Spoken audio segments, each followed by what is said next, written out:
नागे च सुरेन्द्रे च कौशिके पाद संस्पृशि निर्विशेष मनस्काय श्री वीरस्वामिने नमः। आयारो आगम में कहा गया है, सव्वम गेहिम परिणाय एस पण ए महामुनि। महामुनि कौन होता है?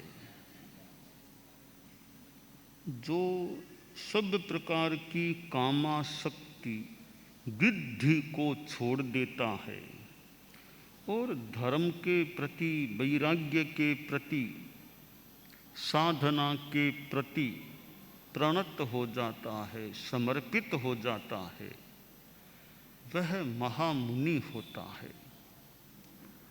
अथवा जो महामुनि है वो सारी वृद्धि को छोड़ दे, यह अपेक्षा है।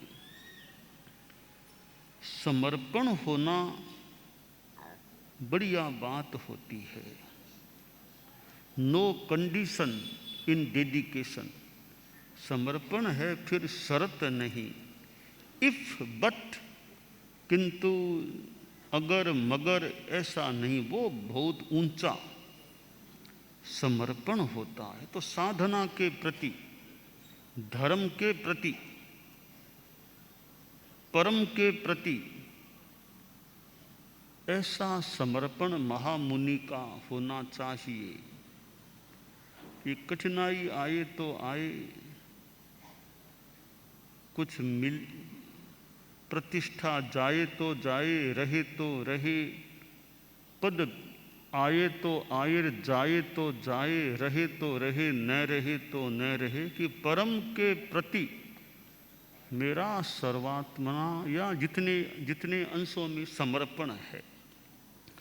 तो आयारों में कहा गया पण ए, प्रणत, समर्पित, जिसके सामने झुक गए, तो एक प्रकार से समर्पण की ही बात मान ले कि जहाँ हम झुक जाते हैं तो मैं अपने परम के प्रति प्रणत हूँ, तो परम के प्रति समर्पित हूँ। जहाँ लगाव है उसके प्रति समर्पण भी हो सकता है। तो वृद्धि को छोड़ना, कामासक्ति को छोड़ना, विषयासक्ति का परित्याग करना, शब्द रूप गंध रस और स्पर्श इनमें गृद्ध नहीं होना, ऐसा जिसका साधना क्रम है वह महामुनि कहला सकता है। कामानुगिद्धिपभवम खुदुखम सवस्य लोकस्य सदैव गस्य, कि सारे लोक का, संसार का, देवों सहित संसार का कोई दुख का कारण है, वह कामानुगृद्धि है, आसक्ति है, उससे फिर दुख उत्पन्न हो जाता है। साधु का जीवन निर्लेप रहे, कोई लेप नहीं, आसक्ति का, मोह का, प्रपंच का, कोई फालतू चीजों का लेप नहीं, निर्लेप रहे। यह निर्लेपता न कोई आदमी से अवांछनीय लेप है, न पदार्थों से लेप है। जयाचार्य प्रवर ने जो एक संग पर्चा छोड़ने का जो गीत भी है उनका, तो कि पर्चे में मत पड़ो, संग में मत फंसो, गृहस्थों के भी अवांछनीय संग में मत जाओ, निर्लेप रहो, साधना अच्छी चल सकेगी। किसी गांव से भी आसक्ति नहीं, तो उसी गांव में रहना, उसी जगह में रहना, कोई आसक्ति नहीं, बस जहाँ जैसा रहना हो वहाँ आराम से शांति से रहें। तो परम को पाने के लिए अपरम का आकर्षण छोड़ना होता है। अपरम में फंस गया तो फिर परम कैसे मिलेगा। एक सन्यासियों का समुदाय था। समुदाय में एक गुरुजी थे और पीछे बाद में गुरुजी कौन बनेंगे यह निर्णय वर्तमान गुरुजी को ही करना था। पीछे की व्यवस्था उत्तराधिकारी का निर्णय करने का जिम्मा वर्तमान गुरुजी का ही था। तो गुरुजी ने ध्यान दिया कि भाई मेरे कई ये शिष्य हैं, सन्यासी लोग हैं, अब मुझे जब कभी समय आने पर भावी व्यवस्था बतानी है तो किसको दायित्व सौंपूं, थोड़ा ध्यान दूं इन शिष्यों में, सन्यासियों में कौन योग्य है। थोड़ा उम्र का भी मेरे से फासला हो, उसमें योग्यता हो और सन्यास के प्रति निष्ठा हो। हम और ये सन्यास धर्म के जो हमारे शास्त्र हैं, सन्यास की जिनमें बातें हैं, नियम विधान हैं, उनके प्रति भी जिसका मान सम्मान का भाव हो, शास्त्रों का कुछ जानकार हो, कुछ उपज हो, समझ अच्छी हो, ऐसा सन्यासी कौन है जो बाह्य आसक्तियों से मोटा मोटी मुक्त है, निर्लेप है, साधना में रस लेने वाला है। ऐसा सन्यासी खोजूं, मौका आने पर उसको अपना उत्तराधिकारी घोषित कर दूं। तो गुरुजी ने ध्यान दिया कि एक सन्यासी है, थोड़ा युवा अवस्था का भी है, प्रतिभाशाली भी है और शास्त्रों का अध्येता भी है, यूं सन्यास के प्रति भी अच्छी निष्ठा लग रही है। तो सोचा एक तो यह ठीक है, एक दो और भी ध्यान में ले लूं, कोई विकल्प कभी खोजना पड़ जाए तो एक दो और भी सन्यासियों पर ध्यान देना शुरू किया। पर ज़्यादा ध्यान एक सन्यासी पर था कि यह अच्छा लग रहा है, मेरा शिष्य है, बहुत निर्लेप, बहुत साधना में रुचि लेने वाला, शास्त्रों के प्रति भी एक अच्छा आकर्षण है, शास्त्र पढ़ता भी है, प्रतिभा भी है, वक्तव्य भी देता है, तो यह सन्यासी ठीक लग रहा है। मन में एक भावना बना ली कि दो तीन हैं, उनमें प्रथम नाम तो मेरा इसी शिष्य का है मेरे मन में। बाद में एक घटना घटती है। कुछ महीनों बाद कोई बाहर के कोई भक्त लोग, गृहस्थ लोग आए। वे घोड़े लेकर आए कि आश्रम में घोड़े भेंट में देंगे, गुरुजी का आश्रम है, घोड़े भेंट में देंगे।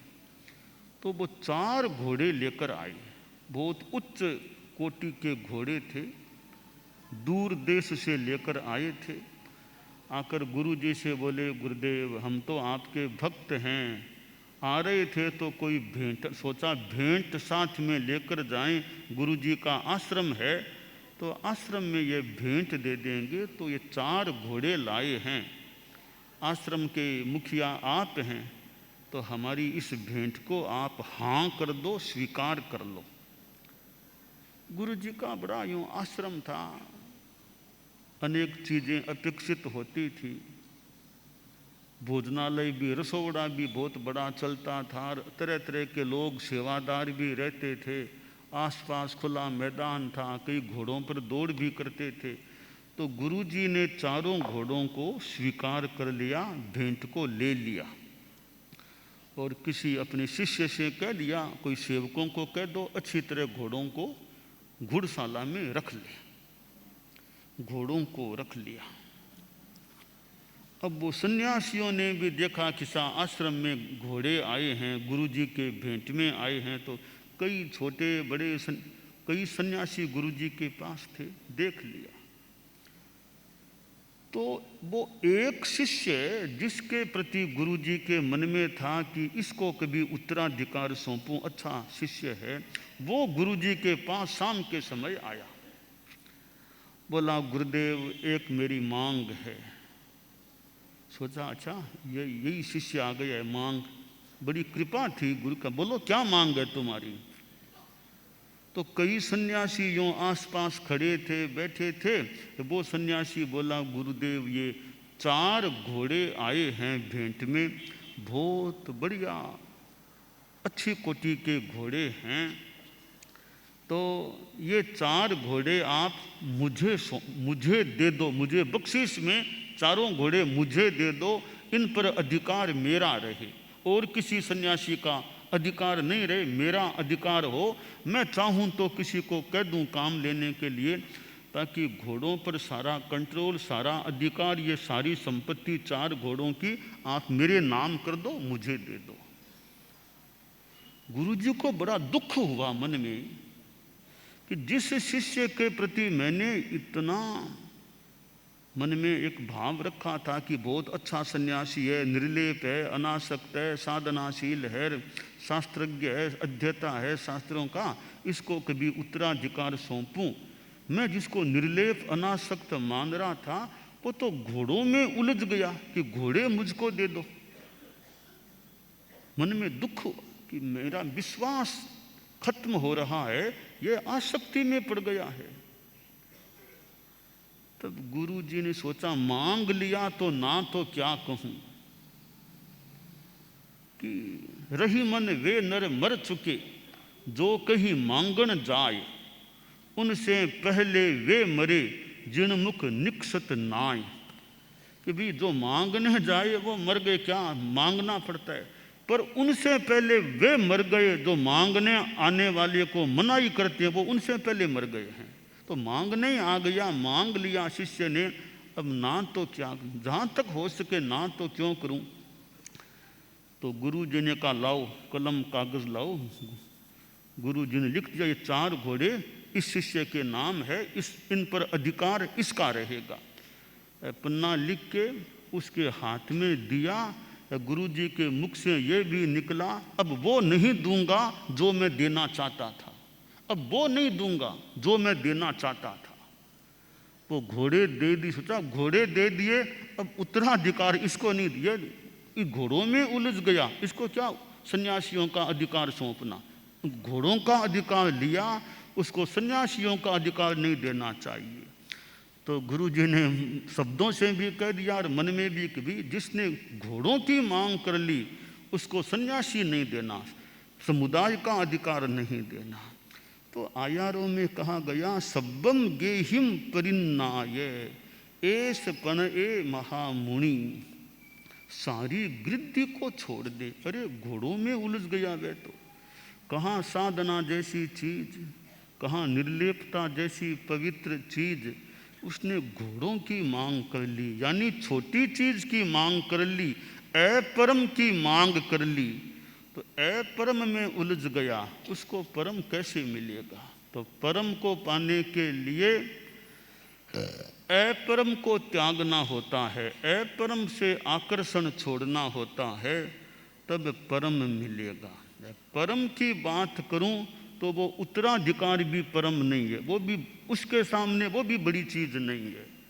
पर खैर उत्तराधिकार की तुलना में घोड़ों की मांग करना तो बहुत ही एक अपरम छोटी चीज थी कि घोड़ों की आसक्ति में आ गया। वरना संन्यास में निर्लेप रहते हुए साधना करता, वो परम की तरफ ले जाने वाला बन सकता था। तो हम चारित्रात्मा हैं, साधु हैं, साध्वियाँ हैं, समणियाँ भी हैं, तो हम परम के प्रति जितना अपना लगाव रखें, मुझे परम कभी मिले। परम के जो साधन हैं, ज्ञान, दर्शन, चारित्र, तप, साधना, कसाई विजय की साधना, इनमें मैं ध्यान दूं कि कैसे मैं परम की ओर ले जाने वाले तत्वों की अच्छी आराधना कर सकूं। तो यह त्याग की चेतना, पदार्थों के प्रति अनुराग नहीं, मोह नहीं। कितनी भी बढ़िया चीज़ है, मोह नहीं। ठीक है, उपयोग करना है, अपेक्षा है तो काम में लेना है, मोह में नहीं जाना। कि आदमी संपत्ति, गृहस्थ जीवन में भी आदमी संपत्ति का मोह छोड़ दे, त्याग दे, अच्छी बात है भी कि अधिकार मांगे तो मिल सकता है, पर छोड़ो, कुछ नहीं अपने, इसको भी छोड़ो, त्यागो। तो ये छोड़ने की, त्यागने की निर्मल भावना हो, वो हमें परम की ओर जाने की बाधा को रोकने वाली बन सकती है। तो आसक्ति एक बाधा है परम के मार्ग में।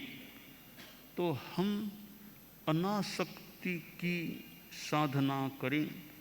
चतुर्मास संपन्न होने के बाद सामान्यतया कुछ अपवादों को छोड़ दें, विहार करने की बात होती है। मृगसर कृष्णा एकम, तो मैं तो सोचता हूँ एक अनपूछ दिन है हमारा, कोई पूछने की ज़रूरत नहीं है कि आज विहार करें कि नहीं करें, कोई पूछने की ज़रूरत नहीं। एकम आ गई, मिक्सर बदी एकम। अब कोई मुहूर्त के आधार पर एकम को छोड़ने, एकम को की जगह दूज तीज करें, वो ज़रूरत नहीं है। बस अपने तो अणबूझ अच्छा दिन ही है एकम का, अच्छा बुरा जो भी है भगवान का नाम रखे, नवकार का याद रखे, चलो अपने तो समता, शांति, मनोबल, धैर्य, चलो यहाँ से रवाना हो जाओ, आगे बढ़ो, आगे बढ़ो, आगे बढ़े। बस तो मिक्सर बद्दी एकम आ जाए, फिर आगे बढ़ना। छोड़ दो, स्थान को छोड़ो। अब कि प्रेक्षा विश्व भारती में प्रवास किया, तेरा पंथ भवन में रहे, प्रेक्षा भवन, प्रज्ञा भवन, महाप्रज्ञ भवन, बस सब भवन हैं। अपने महाप्रज्ञ गुरुदेव का नाम याद कर लो, बाकी भवन को तो छोड़ो। अब भवन तो समाज का, इन लोगों का, प्रेक्षा अकादमी का छोड़ो, अपने अपने तो आगे चलो, आगे बढ़ो। तो मोह नहीं रखना कहीं पर भी साधु को कि यह जगह बहुत बढ़िया है, यहीं रहने दो और रह जाएं। भाई रहो तो आत्मा में ज़्यादा रहो, आत्मा में। ये तो भवन भौतिक चीज़ें उपयोगिता से जहाँ रहना रहते हैं, मोह नहीं रखना। न पड़िन्न वेज्जा सयना सनाइम सेज्जम निषेज्जम तह भट्टपाणम गामे कुलेवा नगरेव देशे ममत्व भावम न कहिंच कुज्जा। कि कहीं पर भी साधु को ममत्व नहीं करना, मोह नहीं रखना। बस चतुर्मास पूरा हो गया, अब आगे बढ़ना है, आगे बढ़ना है। तो यह एक चतुर्मास के बाद विहार है, वो मानो सब्बम गेहिम परिन्नाय, ये जो आगम का सूक्त है इसके आसपास है, इससे जुड़ा हुआ है कि एक जगह जम के नहीं रहना, विहार करो। ठीक है, शारीरिक कठिनाई आदि तो मान लो, विशेष स्थिति विशेष बात, वो अपवाद मान लें। सामान्य रूपेण तो विहार यात्रा करना। तो यह चतुर्मास का समय, और अब कार्तिक महीना, और भगवान महावीर का निर्वाण दिवस भी अब आ रहा है, कार्तिकी अमावस्या, और त्रयोदशी चतुर्दशी अमावस्या दिनांक के हिसाब से 19, 20, 21 अक्टूबर, 3 दिन कोई की इच्छा हो, अनुकूलता हो तो तेला भी कर सकते हैं। भी भगवान महावीर का निर्वाण दिवस है, उस दिन तेले की स्थिति में रहूं, और यूँ तेला कभी भी करें, चूँकि भगवान महावीर के निर्वाण का एक निमित्त है, दिवाली का समय है, तो 3 दिन का तेला कर लें, सामूहिक रूप में हो सकता है। तो ये तेला, तपस्या, साधना, ये वैसे परम की ओर ले जाने के साधन बन सकते हैं। तो ये परम की तरफ हमारा रुझान बना रहे। साधु साध्वियाँ चतुर्मास करते हैं, और उसमें धर्म, ध्यान, साधना, परोपकार के कार्य, कक्षाएं, कितनी चीज़ें हो सकती हैं, होती हैं। समणियाँ भी जगह जगह अपने क्षेत्रों में रहते, वो अपने ढंग से अपना काम, विदेश में भी समणियाँ। और तो जहाँ रहें चतुर्मास के दिन है, जितना जम करके अभी काम करें, आध्यात्मिक धार्मिक काम करें, समाज के लोगों को भी धर्म से जुड़ने का अच्छा मौका मिले। चतुर्मास में साधु साध्वियाँ समणियाँ होते हैं, तो वो धर्म से जुड़ने का एक अच्छा निमित्त बन सकता है। उनकी प्रेरणा और उनके वहाँ रहने से वो धर्म में कुछ ज़्यादा लगाव हो सकता है। बाकी आदमी धर्म कहीं भी कभी भी कर सकता है। तो यह आयारों का जो सूत्र है, सब्बम गेहिम परिन्नाय एस पण ए महामुनि, कि सारी वृद्धि को छोड़कर जो धर्म के प्रति समर्पित होने वाला होता है वह महामुनि होता है। तो हम भी महामुनि की अवस्था में रहें, धर्म के प्रति समर्पित रहें, आसक्ति से मुक्त रहें, तो हमारे में भी वो महामुनित्व उजागर रह सकता है। तो हम चारित्रात्माओं में वो आयारों में जो ये कहा गया है महामुनि, वो महामुनि, वो महामुनि महामुनित्व हमारे में वर्धमान रहे, यह काम्य है।